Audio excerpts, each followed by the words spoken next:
여러분들 만나서 반갑고요. 저도 제 큰아이 가질 때가 엊그제 같은데 벌써 헤아려 보니까 17년 다 되네요. 이제 고등학교 2학년, 1학년 아들이 저도 둘이 있고요. 오늘 저는 여러분들에게 그냥 먼저 자녀를 출산한 그런 선배의 입장에서 여러분들께 좀 드리고 싶은 말씀을 몇 가지 드리는 걸로 그렇게 하려고 합니다.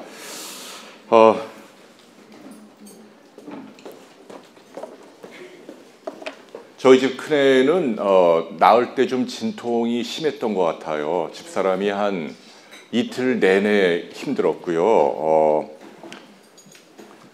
그때 제가 경험했던 몇 가지를 여러분께 좀 말씀드리면 좀 후회스러운 거죠. 제가 임신하는 동안에 명색이 의사였는데 그때 그랬어야 하는데 라고 제가 몇 가지 후회하는 게 있고 그런 걸 여러분께 먼저 짚어드릴까 합니다. 제가 가장 지금 떠오르는 것은 무통분만을 제대로 못했다라는 게 좀 떠오릅니다. 의학적으로 당연한 얘기지만은 제왕절개보다는 자연분만을 하는 게 여러분 본인의 건강을 위해서 좋고 태어나는 자녀들에게도 좋습니다. 좀 힘들긴 합니다만 이미 여러분들 다 알고 계시는 상식인데요. 가능하면 자연분만을 하십시오. 그런데 아주 중요한 피크타임 때, 그죠? 그때는 제가 볼 때는 이 무통분만의 도움을 받는 것도 괜찮습니다라는 말씀을 드리고 싶어요. 그러니까 대부분의 출산 과정은 자연분만을 하시되 아주 크리티컬하게 아플 때가 있어요. 그럴 때는 적절하게 무통분만 도움을 받는 것도 의학적으로 나쁘지 않습니다라는 말씀을 드립니다. 저는 그때 근데 무통분만이요. 여러분들 알다시피 이제 척수 마취잖아요. 그렇죠? 산모의 등에다가 가느다란 바늘을 꽂고 여기에 이제 마취 약을 척수신경 안으로 넣어서 하반신 쪽으로, 그렇죠? 운동신경은 그대로 내버려 두고 통증을 전달하는 감각신경만 마비시키는 그런 기술입니다. 사실은 대단히 안전합니다. 겉으로 볼 때는 이제 척추에다 바늘을 꽂으니까 좀 불안해 보이기도 합니다만은 의학적으로는 굉장히 안전한 시술인데요. 문제는 이게 좀 전문가의 손길이 필요하다는 거죠. 그죠? 미리 여러분들이 예약을 해야 돼요. 왜냐하면 이제 주로 마취통증의학과 전문의가 담당을 하는데 밤에 특히 이렇게 진통을 느끼고 할 때는 되게 이렇게 미리 예약을 안 해놓으면은 전공의들이 와가지고 그냥 막 찌른다는 얘기예요. 저희 집사람의 경우가 그런 경우인데 뭔가 이렇게 찌르긴 했는데 잘못돼가지고 힘을 줄 수 있는 그러니까 운동신경도 마비가 된 거예요. 아기 낳을 때 굉장히 애를 먹었어요.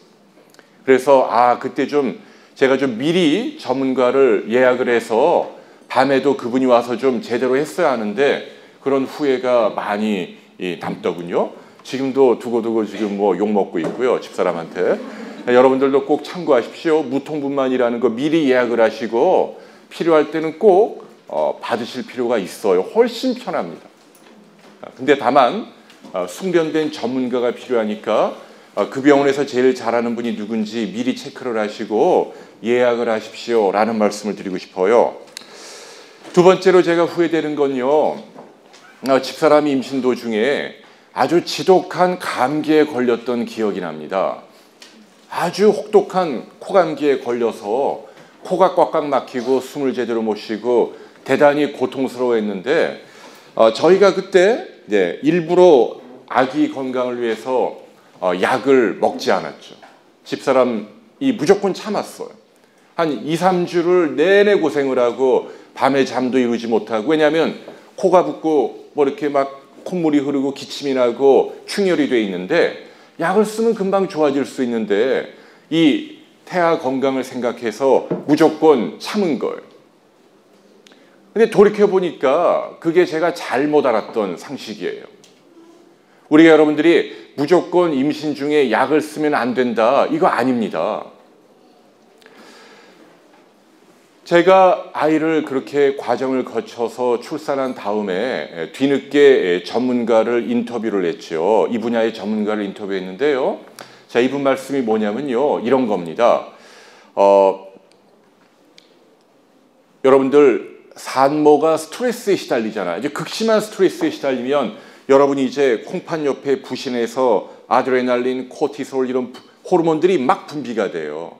그런데 이 호르몬들은요, 태반을 그대로 뚫고 태아에게 전달이 됩니다. 근데 여러분들 알다시피 산모는 체중이 많이 나가고 태아는 굉장히 작다는 얘기죠. 그러니까 산모에게는 심장을 가볍게 뛰게 하는 정도의 농도라 할지라도 이게 태아에게 들어가면은요, 거의 심장이 터질 것 같은 그런 아주 극심한 고통을, 부담을 강요한다는 거죠. 이게 굉장히 중요한 이론입니다. 그러니까 사실은 우리가 먹는 약 가운데서도 모든 약이 다 기형아를 일으키는 게 절대로 아니에요. 전체 약 가운데 우리가 전문의학 용어로 X그레이드라고 표현을 합니다. 여러분들이 인터넷을 뒤져보면 어떤 약들이 기형아를 유발한다고 증명된, 밝혀진 약물들이 X등급을 받은 게 있어요. 그렇게 많지가 않습니다. 굉장히 드물어요. 예를 들면 뭐 몇 가지 항생제, 또는 뭐 몇 가지 여드름 치료제, 또 몇 가지 여러분들 혹시 되게 바깥 분이 탈모가 있는 분이 있나요? 탈모, 남자들 탈모하면은 왜 이 프로페시아라 먹는 약을 먹거든요. 근데 이게 좀 비싸요. 탈모제로 쓰면. 근데 이거를 전립선 비대증 치료제, 그러니까 탈모 좀 전문 용어인데요. 제가 좀 깊게 설명을 해드릴게요. 똑같은 성분인데 상품명이 다릅니다. 똑같은 의학 용어로 피네스테로이드라는 성분인데요. 이게 전립선 비대증 치료제로 나오면 상품명이 프로스카예요. 그런데 이게 탈모증 치료제로 나오면 이건 프로페시아입니다. 왜 제가 이런 말씀드리냐면요. 프로페시아로 나오게 되면 이거는 미용 목적이니까 머리카락을 나오게 하는 거잖아요. 그러니까 보험 적용이 안 되고 약값이 굉장히 비싸요. 그런데 전립선 비대증으로 처방을 받으면 질병이니까 거의 10분의 1도 안 돼요, 약값이. 그러니까 요새 우리나라 탈모 남성들 가운데 뭐가 유행이냐면 병원에 가서 전립선 비대증으로 약을 싸게 처방을 받아서 이거를 칼로 이렇게 잘라요. 두 알, 3등분, 2등분을 해서 그걸 먹는 거예요. 탈모를 치료하기 위해서. 그러면 굉장히 싸니까. 근데 이렇게 약을 자르게 되면 가루가 떨어지잖아요. 그죠? 근데 이 가루가 피부를 통해서도 흡수가 돼요. 특히 여러분들처럼 임신을 한 분들은 손가락이 묻어도 막 혈액을 타고 들어가서 아기에게 아주 직접적으로 나쁜 영향을, 기형아를 낳을 수 있으니까 여러분들 이런 경우도 좀 참고하십시오라는 말씀을 드리는 거. 어쨌거나 이렇게 극히 일부분의 약을 제외하고는 대부분의 감기약은 기형작용을 일으키지 않는다는 얘기예요. 우리가 어떤 일이 있을 때 이해득실을 따져야 되잖아요. 산모가 여러분이 아주 심한 감기에 걸렸다. 감기뿐 아니라 뭐든지 여러분 어떤 지병이 있어가지고 뭐 천식이 있다, 뭐가 있다, 병이 있어요. 그래 본인이 괴롭다는 얘기예요. 그럼 약을 써야 돼요. 약을 당연히 안 쓰는 게 태아에겐 좋죠. 그런데 내가 괴롭잖아요. 그러면 내가 괴로워서 고통에 시달려가지고 부신해서 아드레날린이 막 분비가 돼서 태아에게 영향을 끼치는 거에 더 나쁜 건지, 그죠? 여러분이 약물로 인한 피해가 더 나쁜 건지 따져볼 필요가 있는데, 제가 결론적으로 말씀드리면 대부분의 경우 차라리 여러분이 약물을 드시더라도 여러분 증세가 좀 편안하고 행복한 게 훨씬 더 태아 건강에도 도움이 됩니다 라는 말씀을 드리는 거예요. 그래서 여러분들이 무조건 참는 게 능사가 아닙니다. 여러분이 괴롭지 않도록 여러분이 행복해지는 게, 내분비적으로 여러분 몸이 평안한 게, 이게 태아 건강에 더 중요합니다. 그래서 여러분들 감기에 걸리거나 다른 지병으로 괴로울 때 이걸 무조건 참지 마시고, 기형 유발이 증명된 약이 아니라면 여러분 약을 드셔도 됩니다. 그게 오히려 전체적으로 볼 때 아기에게 도움이 됩니다 라는 말씀을 드리고 싶어요. 저희 둘째는 그렇게 태어나서 그런지 몰라도 애가 좀 숫기도 없고 기운도 없고 좀 예민한 것 같아요. 늘 미안해요. 한 2주 가까이 막 시달렸거든요. 엄마가 그렇게 고통스러웠으니까 뱃속의 태아는 얼마나 힘들었겠어요. 그죠? 거의 심장이 터질 것 같은 아주 극심한 고통에 시달렸을 거란 얘기예요. 제가 또 한 가지 후회되는 게 하나 있어요. 아기를 가질 무렵에서 그때는 저도 이제 30대니까 20대 후반 30대니까 한창 일할 때고 남자들이 직장에 술자리도 많고 늦게 집에 들어가고 그랬던 것 같아요. 저희 둘째 아이는 뭐 거의 피임도 못하고 바로 가져서 남자들도 준비가 필요합니다. 왜냐하면 우리 이 고안 안에 원시 정모세포라는 게 있어요. 정자를 만드는 씨앗입니다. 여기에서 꼬리가 달리는 정자가 만들어지기 시작해요. 그게 딱 100일입니다. 그러니까 운동성을 갖추고 생식 능력이 있는 정자가 출동, 태세를 갖출 때까지 100일이라는 시간이 소요가 돼요. 그러니까 예를 들면 어떤 D-Day가 있죠? 이제 부부 생활을 해서 정자와 난자가 만날 때 굉장히 중요한 거예요. 난자도 중요하지만 50% 절반에 해당하는 유전자를 갖고 있는 정자도 어떤 상태냐가 굉장히 중요한데 그때 베스트 정자가 나올 수 있도록 해야 하는데 그게 말이에요. 부부 생활하기 전 100일 전 그때 남자 배우자의 컨디션 이게 굉장히 중요하다는 얘기예요. 그러니까 여러분들도 뭐 이미 지금은 뭐 임신하셨으니까 할 수 없고요. 그죠? 다음에라도 동생을 가질 때는 남편분에게 꼭 가르쳐 주세요. 당신이 나하고 이렇게 부부 생활하기 100일 전 그때 당신 몸 상태가 굉장히 중요한 거예요. 그때 그 남성이 술, 담배도 줄이고 운동을 하고 잘 먹고 좋은 상태로 있을 때 가장 좋은 정자가 만들어집니다라는 걸 여러분께 말씀을 드리고 싶어요. 그런데 저는 그러지 못했거든요. 그래서 그런 것들이 많이 지금도 후회가 됩니다. 어쨌거나 이런저런 후회가 많이 되는데요. 여러분들 이제는 뭐 뱃속에 아기들이 잘 있고 아마도 이제 잘 케어해서 또 순탄하게 아기를 갖는 게 지금 당장 여러분들 걱정이라고 생각을 합니다. 이런 말씀을 드리고 싶어요. 우리 사람의 건강은요 3가지 요인이 관여합니다. 첫째는 유전자입니다. 그러니까 우리 인간을 자동차로 비유할 때 설계도예요. 설계도. 자동차의 설계도. 그러니까 여러분의 난자, 여러분 배우자의 정자가 어떤 상태냐 이거죠. 그죠? 이게 그 아이의 평생 건강을 좌우합니다. 자, 또 하나 요인이 뭐예요? 태어난 다음에 이 아기가 얼마나 건강하게 사는가? 생활 습관이죠. 태어난 다음에 얼마나 좋은 환경에서 운동을 하고 잘 먹고 공해가 없는 환경에서 잘 자라는가? 이것도 중요한 거죠. 옛날에는 이렇게 유전자하고 태어난 다음에 어떻게 살아가느냐 이것 두 가지만 의사들이 신경을 썼는데요. 요즘 학자들이 연구를 해보면 이 두 가지 못지않게 중요한 게 이른바 자궁 내 환경이죠. 자궁 내 환경. 그러니까 이해가 되시나요?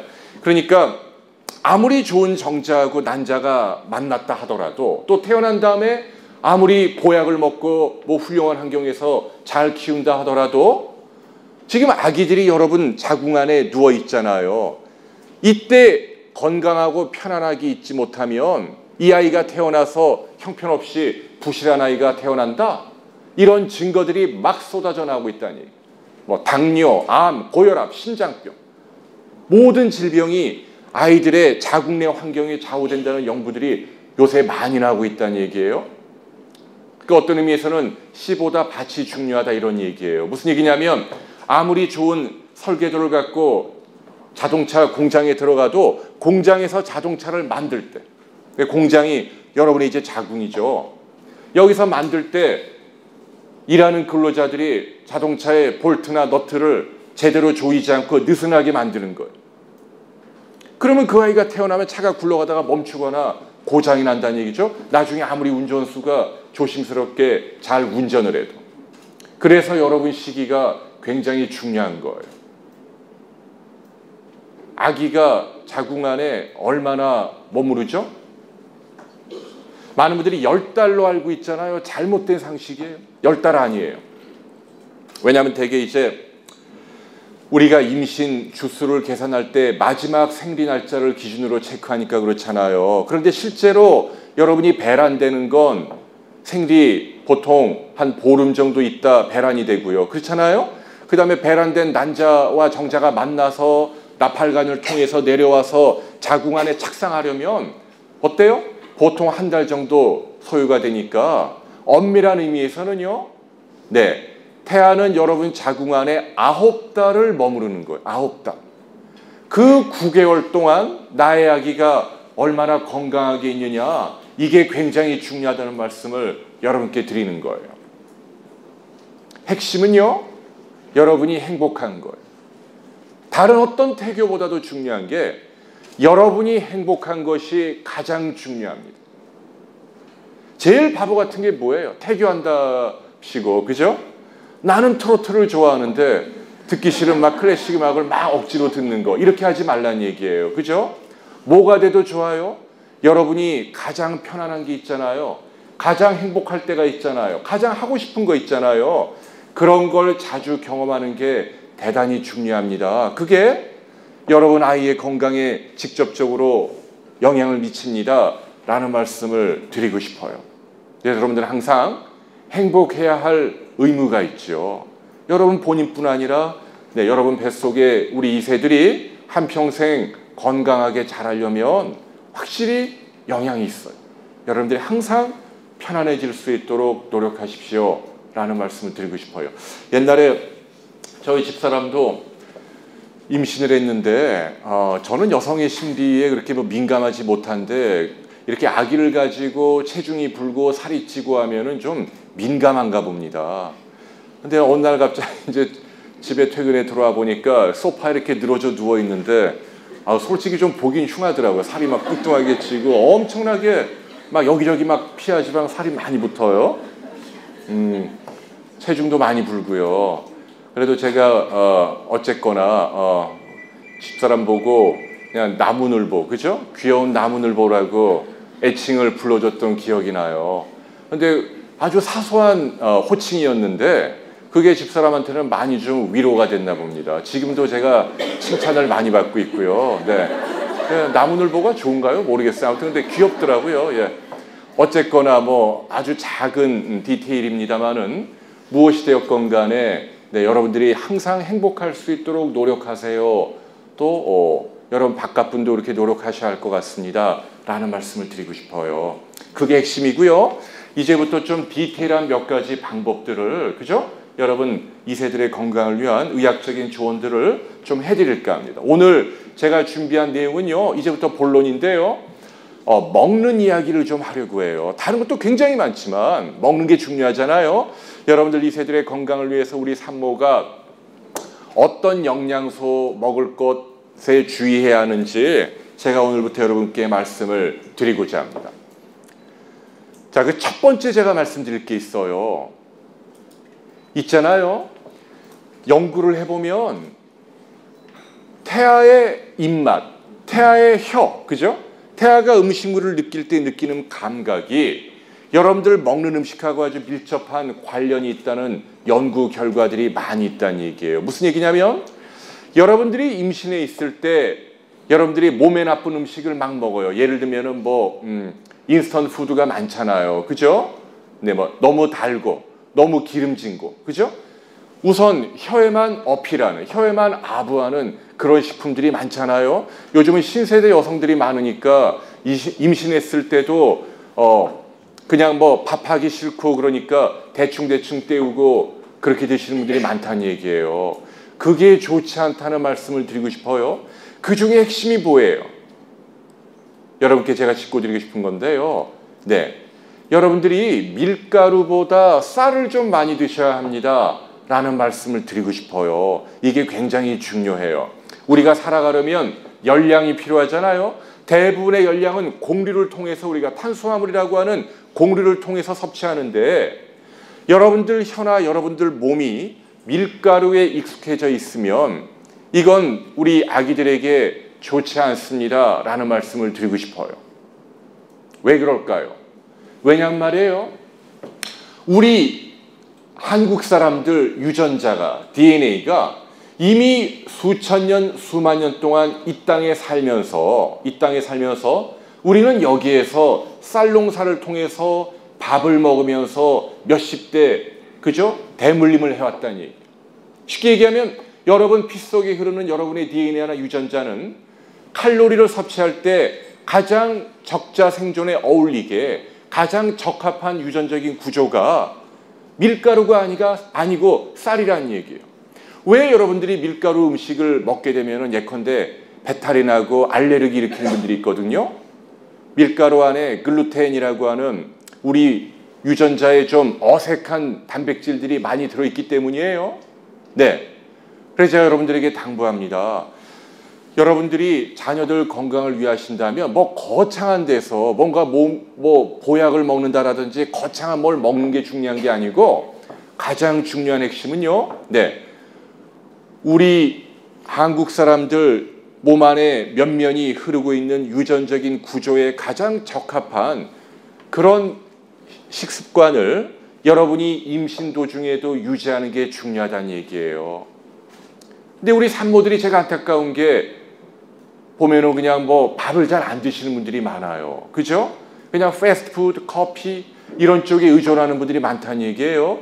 이게 굉장히 잘못됐습니다. 여러분 몸에도 이럴 뿐만 아니라 태어나는 아이들의 혀 안의 감각신경 자체도 달라져요. 그런 아이는 태어나면 그런 음식에 탐닉을 해요. 그러면 10대에도 이미 40, 50대에 해당하는 동맥경화, 혈관이 생기고 비만이 생기고 당뇨가 생기고 아이들이 빨리 죽는다는 얘기예요. 그래서 여러분께 당부합니다. 네, 여러분들이 전통적인 한식이죠. 네, 여러분들 밥이 나쁜 게 아니에요. 밥이라고 하는 건요, 여러분 DNA에 가장 어울리는 곡류이고요. 동시에 좋은 친구들을 많이 대동하고 다닙니다. 나물이라든지 된장이나 두부나 김치나 이런 것들이 여러분 건강에 정말 중요한 거예요. 이런 음식들을 여러분들이 임신 도중에도 좀 힘들고 번거롭지만 끼니마다 챙겨 드시는 게 중요합니다 라는 말씀을 드리고 싶어요. 그래도 가끔 가다 이렇게 스파게티나 피자나 드시고 싶잖아요. 그럴 때는 요새 보니까 쌀국수 이런 것도 있더라고요. 그죠? 오늘도 협찬이 보니까 쌀국수 이런 거 있네요.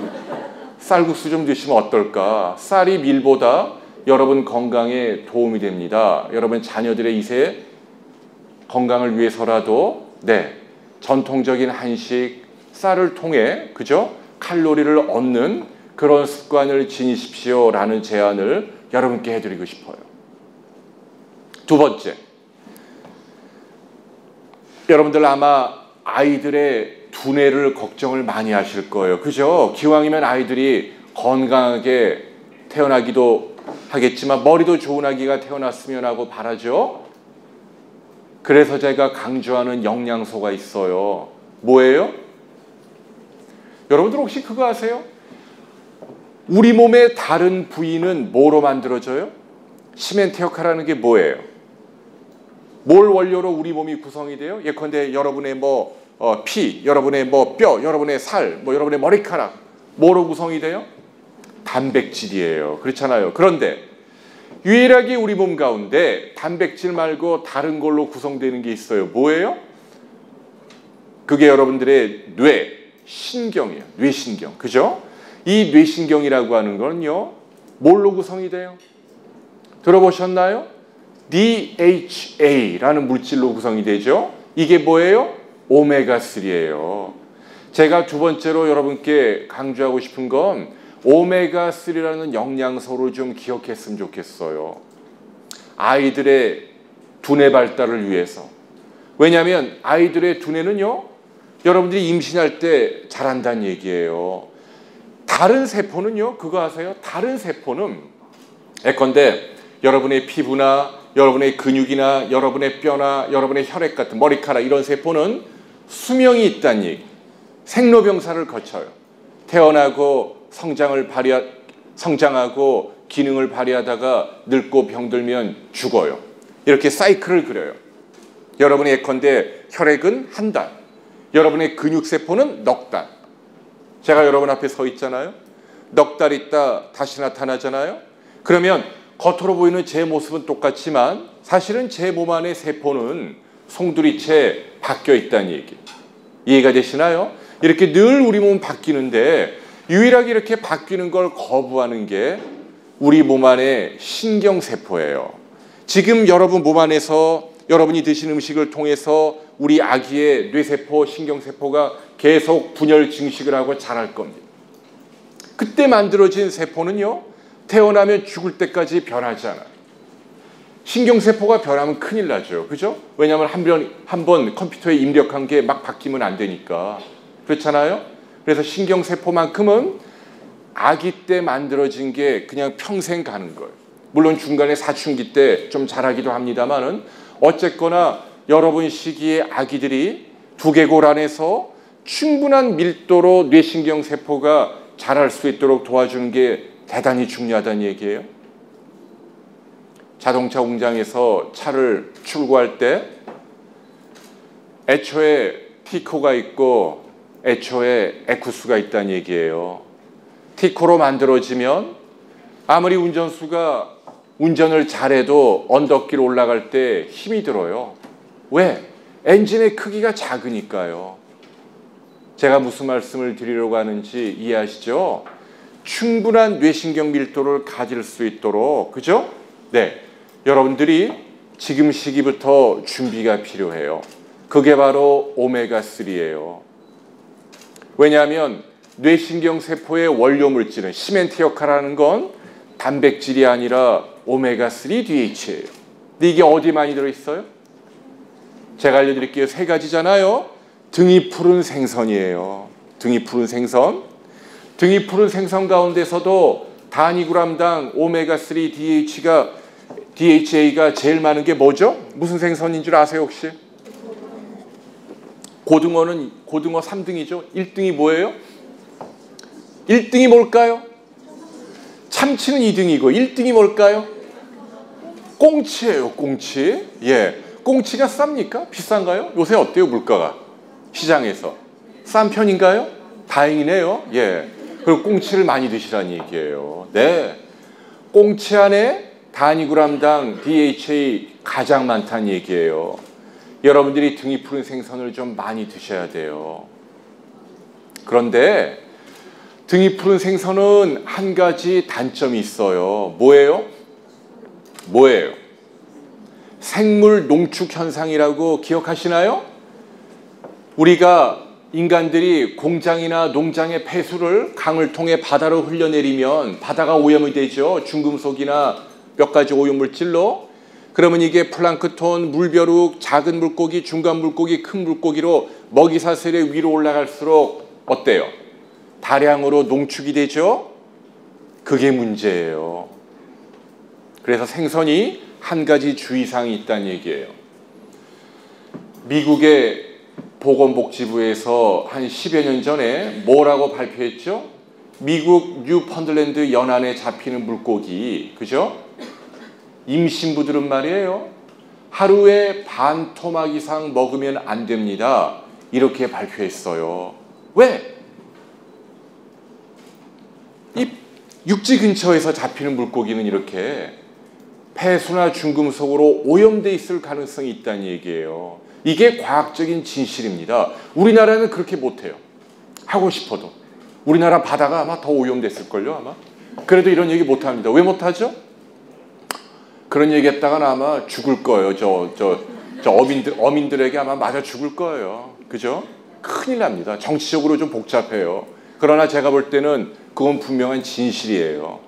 무슨 얘기냐면, 육지에서 가까운 연근 해안의 물고기는 곤란합니다. 그리고 먼 바다에서 잡히는 거라더라도 덩치가 큰 물고기일수록 곤란합니다. 왜냐하면 덩치가 큰 물고기일수록 먹이사슬 맨 꼭대기에 있으니까 몇 천만 배로 농축이 된다는 얘기예요. 그 대표적인 게 뭔 줄 아세요? 황새치라는 물고기가 있어요. 황새치.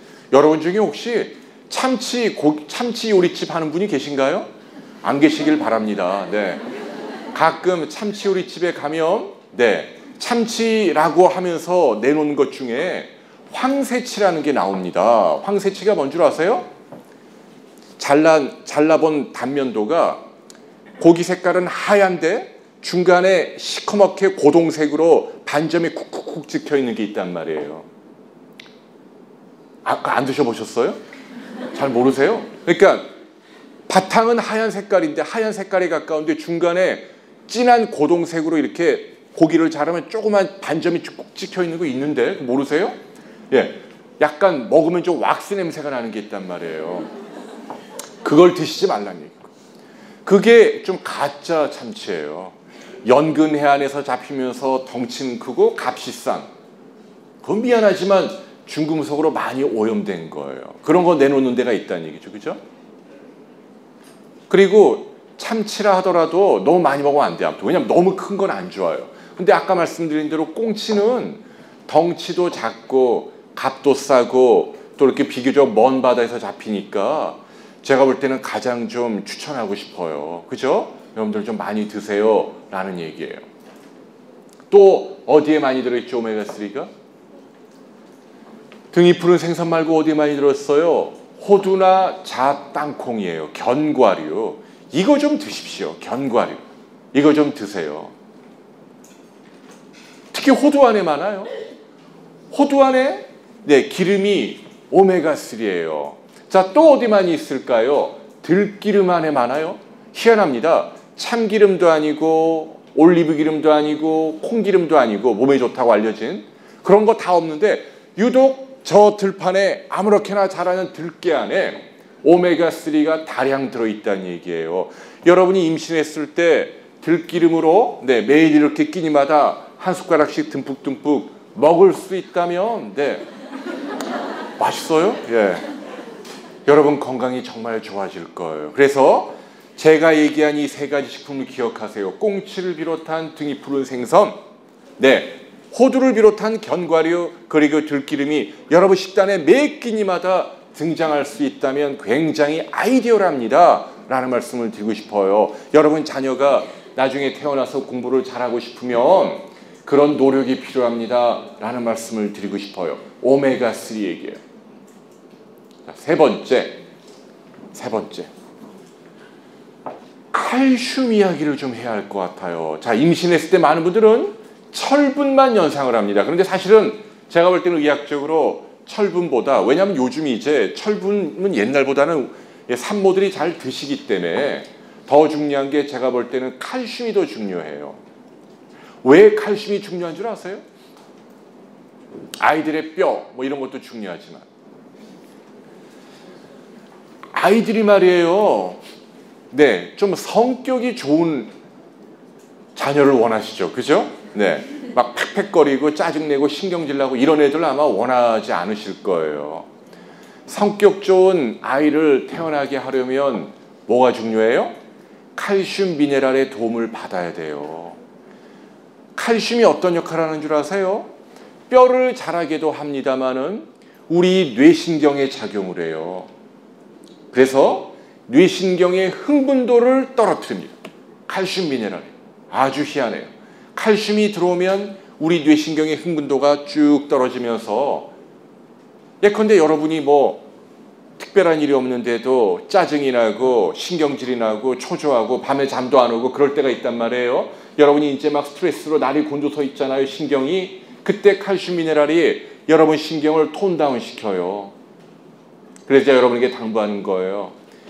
자녀들의 신경을 안정시키려면 칼슘을 여러분이 많이 드시는 게 중요하다는 얘기예요. 칼슘이 어디 많이 들어있죠? 멸치, 뱅어포, 시금치, 무청, 다시마, 미역 이런 데 많이 있어요. 그런데 지금 제가 말씀드린 그 어떤 식품보다도 가장 훌륭하게 단위 시간당 많은 양의 칼슘을 우리 몸 안으로 흡수시키는 칼슘의 왕이 있어요. 뭐예요? 칼슘 하면 뭐예요? 우유예요, 우유. 우유 좀 드세요. 우리 앞에 분 여쭤봐요. 하루에 몇 잔이나 드세요, 어머니? 한 잔 드세요? 오, 그래도 착하신데요? 우리 옆에 분은 한 잔이라도 드세요? 그래요? 그러면 굉장히 잘하시는 건데요. 우유를 안 마시는 분이 있어요. 아니에요. 그렇게 하지 마세요. 왜요? 제가 뭐 이상했나요? 근데 왜 웃으셨죠? 근데 제 스타일이 좀 이상했나요? 저 낙농협회하고 아무 상관없어요. 여러분을 위해서 그냥 제 지인이라고 생각하고 편하게 말씀드리는 거예요. 우유를 좀 드셔야 돼요. 왜냐하면 우유 안에 칼슘이 여러분 위장 안에서 가장 많은 양으로 신속하게 칼슘을 공급하니까요. 안타까운 건 우리 자녀들이, 우리 어머니들이 서양 사람들보다 우유를 하루에 5분의 1밖에 마시질 않아요. 한국 사람들이 우유를 싫어한다는 얘기예요. 이게 굉장히 잘못됐다는 얘기예요. 사실은요, 우유 하면은 부정적으로 보는 분들이 많으세요. 인터넷, 요새는 뭐 인터넷으로 정보를 많이 접하니까. 그리고 요즘은 전문가를 불신하는 시대예요. 그리고 환경 생태가 득세하는 시대입니다. 이게 우유 하면은 사람들이 뭐 인터넷 뒤져보면은 뭐 우유가 골다공증을 일으키고 암을 일으키고 뭐 우유는 소나 먹어야지 사람이 먹으면 안 된다 뭐 그죠? 우유 안에 성장 호르몬이 있고 다이옥신이 있고 무슨 뭐 항생제가 있다. 그러면서 막 사람들을 겁을 줍니다. 현혹되지 마세요. 사이비 전문가들이에요. 엉터리예요. 뭐 축산업계가 로비를 해서 그렇다? 아니에요. 아무리 선진국에서 축산업계가 부패하고 로비를 했다 하더라도 자기 새끼들에게 우리보다 5배나 우유를 많이 줍니까? 아니란 말이에요. 상식적으로 생각을 해야 합니다. 몇몇 전문가들이 한번 미디어의 주목을 받고 튀어보려고 이상한 주장을 하는 의사들이 많다는 얘기예요. 일본의 뭐 어떤 의사 하나도 그렇죠? 얼마 전에 사과했단 말이에요. 지가 잘못 얘기했다고.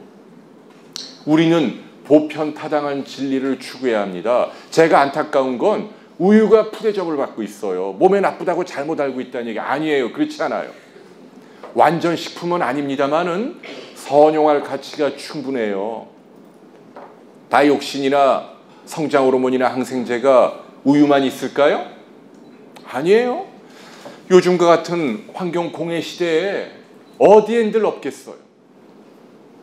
어디엔들 없게 여러분 먹는 음식 다 뒤져보면 요즘은 검출 기법이 발달해 있으니까 뒤져보면 다 있다는 얘기예요.